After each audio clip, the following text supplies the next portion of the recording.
Hello friends, मैं L R Kumawat, प्रवक्ता mechanical RAC engineering, government Ramchandra Khetan polytechnic college Jaipur. आज मैं आपको advance air conditioning MR 302 subject के टॉपिक नंबर 1 वेंटिलेशन के बारे में बताऊंगा। वेंटिलेशन की क्या आवश्यकता है, क्यों आवश्यकता है और कितनी वेंटिलेशन एयर की क्वांटिटी की रिक्वायरमेंट है, आज इसके बारे में अपन वन बाय वन डिस्कस करेंगे। जब बात आती है वेंटिलेशन की, तो एक्चुअल में वेंटिलेशन होता क्या है।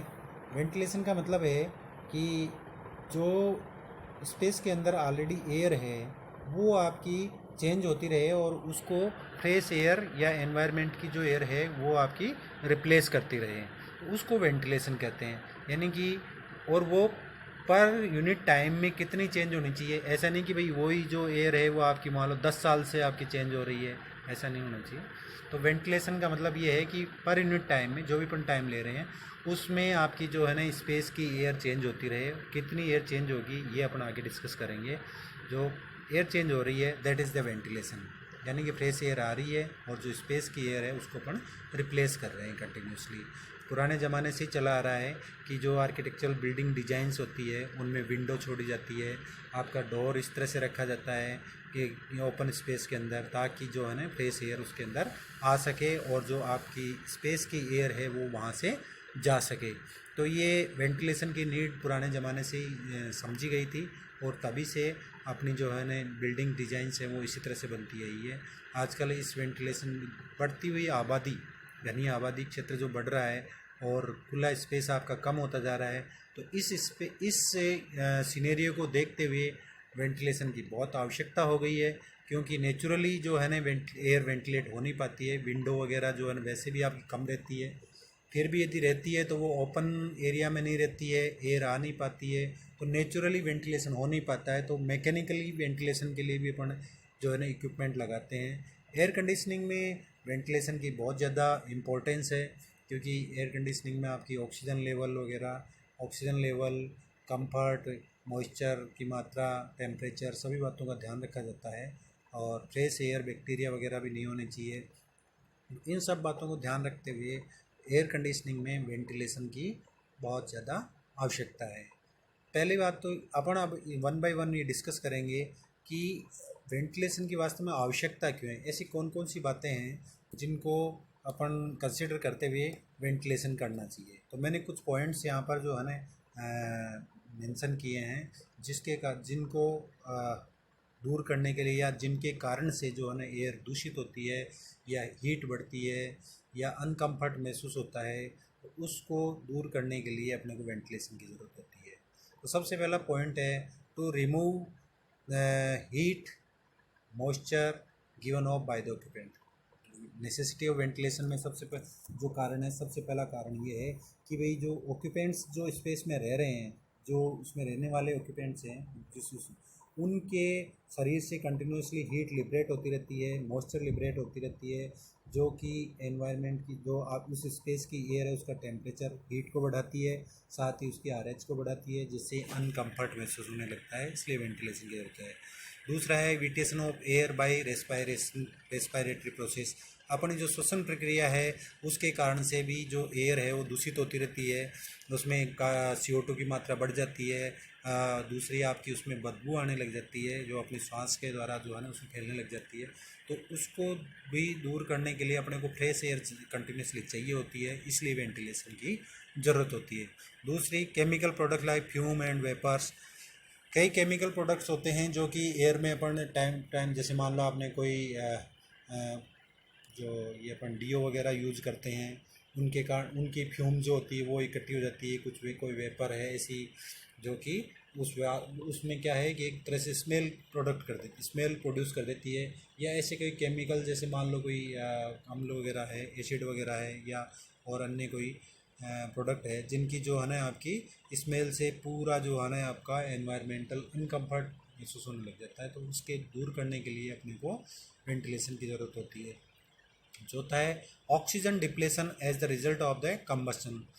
दहन के कारण से एक तो श्वसन के कारण से ऑक्सीजन कमी होती है, एक यदि अपन जहाँ भी कोई भी कंबस्टन प्रोसेस हो रहा है, यानी कि कोई भी पदार्थ जलाते हैं तो उसके लिए ऑक्सीजन की आवश्यकता होती है, और ऑक्सीजन के जलने के कारण से दूसरी गैसेज प्रोड्यूस होती है, तो ऑक्सीजन उसके कारण से ऑक्सीजन की वहाँ कमी हो जाती है। तो इसलिए वहाँ से भी अपने को उस एयर को कंटिन्यूसली हटाना पड़ेगा ताकि फ्रेश एयर आए और उसमें प्रचुर मात्रा में ऑक्सीजन हो सके। नेक्स्ट पॉइंट है excessive heat from all the other sources. और बहुत सारे सोर्सेज लगे होते हैं, जैसे मान लो कंफर्ट एयर कंडीशनिंग की बात करें, जहाँ पर अपन रह रहे हैं तो वहाँ पर और कई इक्विपमेंट लगे हैं, आपका फैन लगा हुआ है, कुछ आपने कोई टीवी लगा रखा है, कोई फ्रिज लगा रखा है, तो उनसे भी जो है ना हीट आपकी कंटिन्यूसली प्रोड्यूस होती रहती है। इलेक्ट्रिकल इक्विपमेंट्स वगैरह होते हैं, उनसे हीट प्रोड्यूस होती रहती है, और उसके कारण से जो एयर है आपकी वो उसमें हीट की मात्रा ज़्यादा हो जाती है और अपन अनकम्फर्ट महसूस करने लग जाते हैं। तो उस हीट को रिमूव करने के लिए वहाँ से उस एयर को हटाना पड़ता है, और इसलिए अपने को वेंटिलेशन की ज़रूरत पड़ती है। Then moisture liberated from different sources. Moisture जो है कंटिन्यूसली जो है ना एयर में आपकी डिजोल्व होती रहती है, आती रहती है, वेपर बनती रहती है। आपका वाटर रखा हुआ है तो उससे भी मॉइस्चर जो है ना आपकी बनेगी, वेपर बनेगी, और वह उसमें एयर में आपकी मिक्स हो जाएगी। तो उसके कारण से जो है मॉइस्चर की मात्रा जो है अलग अलग डिफरेंट कई सोर्स हो सकते हैं। आपके किचन में आप कुकिंग करते हो, या फिर आपने वाटर यूँ ही पी लिया और वो वाटर को रख दिया, वाटर के कारण से भी मॉइस्चर, और कई सोर्सेज होते हैं जिनके कारण से मॉइस्चर कंटिन्यूसली लिबरेट होती रहती है और वो आपकी एयर में इकट्ठी होती रहती है, जिसके कारण से अनकम्फर्ट महसूस होने लग जाता है। इसलिए आपकी वेंटिलेशन की उसमें वेंटिलेशन की ज़रूरत होती है। देन टॉक्सिक गैसेज, कुछ जहरीली गैसेज भी वहाँ पर हो सकती है, जैसे आपकी कंबस्टन के कारण से CO निकलती है, कार्बन मोनोऑक्साइड निकलती है, और अदर गैसेज भी, जैसे आपकी कोई फ्यूम्स निकल रही है, केमिकल कोई आपकी फैक्ट्री है या कोई केमिकल का काम हो रहा है, तो उसके कारण से कई टॉक्सिक गैसेज निकलती है जो कि शरीर के लिए नुकसानदायक होती है। तो उसको दूर करने के लिए वेंटिलेशन की ज़रूरत होती है। देन ऑडर, मतलब आपकी गैस जो एयर है उसमें आपकी बदबू भी इकट्ठी हो जाती है, कोई अलग किसी पदार्थ से भी हो सकती है, कोई बॉडी से निकलने वाले टॉक्सिक जो पदार्थ होते हैं उनसे भी आपकी पसीने की बदबू हो सकती है।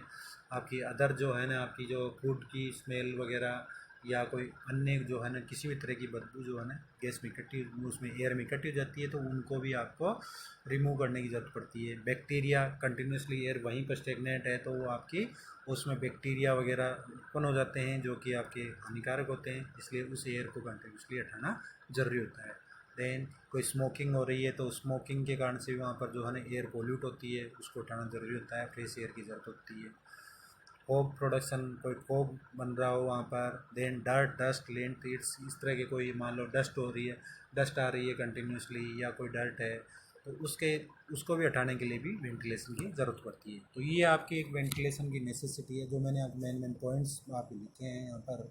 इनको जब आपका क्वेश्चन बनता है कि भाई what is the necessity of ventilation, हमें वाई वेंटिलेशन इज़ रिक्वायर्ड, कुछ भी क्वेश्चन हो सकता है, उसके लिए आपको ये सारे पॉइंट्स लेकर के इनको डिटेल में जो है ना लिखना होता है। जैसे मैंने बताया कि भाई ये वास्तव में होता है, ये मेन पॉइंट्स ये हैं, इनको आप जो है ना इलेबरेट कर सकते हो, जिसके लिए अपने को वेंटिलेशन एयर की ज़रूरत पड़ती है।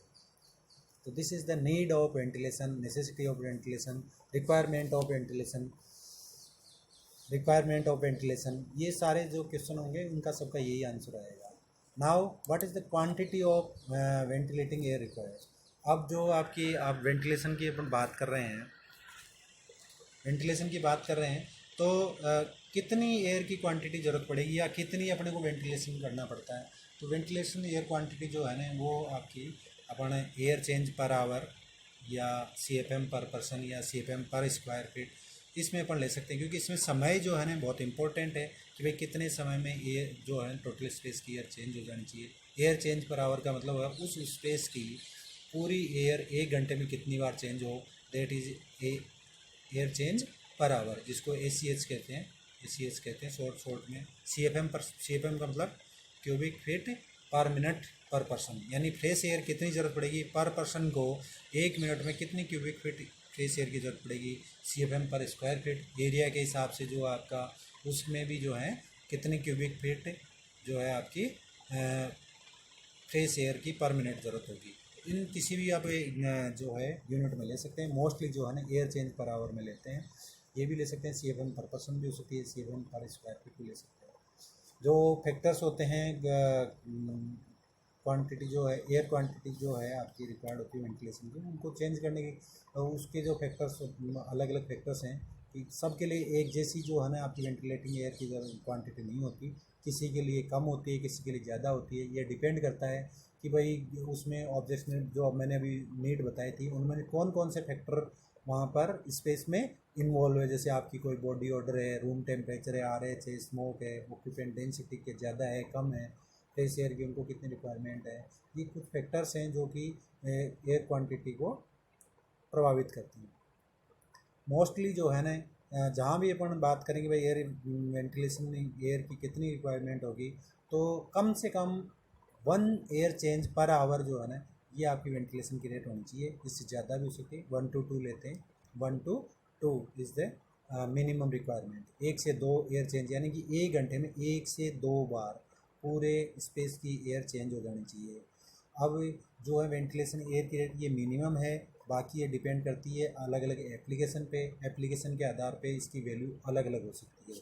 नीचे मैंने टेबल्स दिए हैं जो कि एसरे द्वारा रिकमेंडेड है कि भाई हर जो एप्लीकेशन है उसके आधार पे जो है कितनी एयर की फ्रेश एयर की ज़रूरत पड़ेगी। ये जो है आपकी मैंने दी है ventilation air rate as per एसरे standard. तो इसमें अलग अलग जो है ना टाइप्स जो हैं उनके आधार पे जो है आपकी वेंटिलेशन एयर रेट की क्वांटिटी दे रखी है। ये आपकी इसमें भी दे रखी है, ऑक्यूपेंट डेंसिटी दे रखी है, भाई कितने ऑक्यूपेंट होगी पर 1000 स्क्वायर फीट में कितने हो सकते हैं।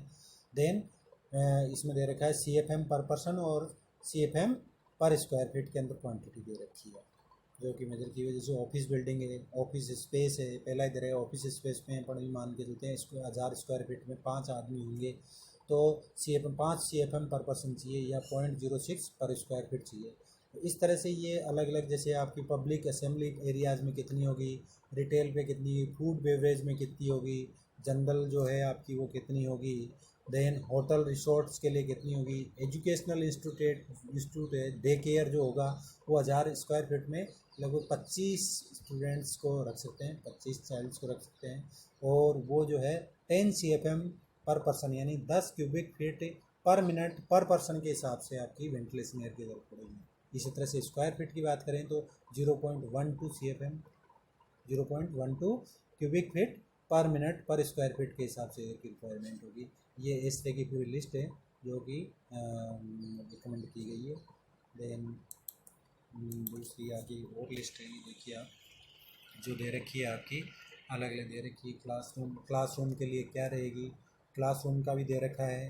देन स्पोर्ट्स एंड एंटरटेनमेंट के लिए जो है ना एक्टिविटीज़ होगी उनके लिए क्या जो है ना एयर को देखो आपकी, देखिए डांस फ्लोर के लिए जो है आपकी वेंटिलेशन एयर की रिक्वायरमेंट ज़्यादा हो जाएगी, वहीं आपकी क्लासरूम के लिए कम है, वहीं आपकी डांस के लिए ज़्यादा हो जाएगी क्योंकि वहाँ पर ऑक्सीजन की मात्रा ज़्यादा चाहिए और मॉइस्चर ज़्यादा निकलती है। इस तरह से जो आपकी एप्लीकेशन है उसके आधार पर वेंटिलेशन एयर की कैलकुलेशन की जाती है कि कितनी चाहिए और कितनी क्वांटिटी में चाहिए, कितने एरिया में चाहिए, कितने पर्सनस के लिए चाहिए, अलग अलग आपकी रेट की जा सकती है। मिनिमम जो क्वांटिटी है वो बता दिया मैंने आपको, 1 to 2 air change per hour आपकी जो है एयर वेंटिलेटिंग एयर की ज़रूरत पड़ेगी। Thank you.